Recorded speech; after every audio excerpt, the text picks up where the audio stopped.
that I'm going to give about the meaning of Juneteenth. The pain that exists from thousands of scars left behind, the turmoil of a people bound and stifled, suppressed and repressed, trapped in cages and shackles encampeth by bondage, sworn to never see the light of day or success of the fruits of our labor as our own. No future to foresee, no riches to behold, no wealth to be built, no hope for generations to come. Until the first trumpet resounded for the breaking of bondage, it rang a sound so deep, so innate that it echoed through the souls of every enslaved African American throughout the country, ringing back through the Akashic records to the motherland of freedom, resounding so sweet.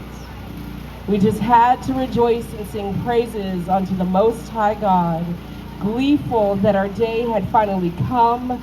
The yoke had been lifted. God saw fit to have mercy on our souls. The veil of bondage had finally been lifted. On that fateful day, the Israelites were finally set free, resounding a spiritual calling for us to return home, for all who were once stolen to be set free. Free at last, thank God we are free at last. Today marks the day of a very special day, not just in the lives of all Africans, but in the lives of Americans in general. For it is not just African or Black history, but it is our history, American history.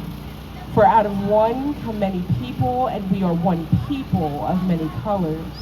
On the inside, we all bleed red. We are united under one Most High God. It is the day that the Emancipation Proclamation was signed to release all enslaved Israelites. This is the day that they set into stone that all men were created equal. Though we were not all equally free, for segregation still existed around this time, and most families were still indebted to the plantation owners for essentials provided. It was finally officially signed that we were to be set free. Though we were free from the slavery and plantations, we were only free in one sense, only free in our own minds, if you will. Though free still to create lives of our own and finally build families with those of which we choose and love, without being told when and where we could. Free in a construct built by us, though not with us in mind, for it was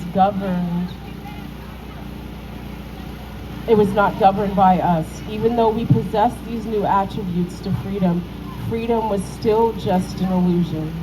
Still a long and exhausting journey until we were actually only partially regarded as free. And this time segregation still created an immense divide in the community through the different races. We were still prohibited from entering many shops or looking people directly in their eyes. If we stepped outside of the lines of these confines, we were considered to be breaking the law and subsequently chastised for such an act. There still existed every type of barricade and barrier constraining us from our highest selves.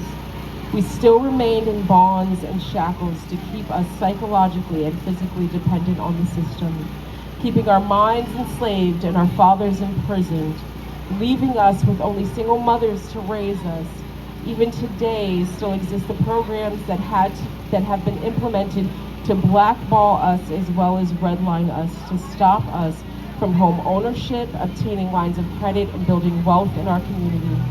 These systems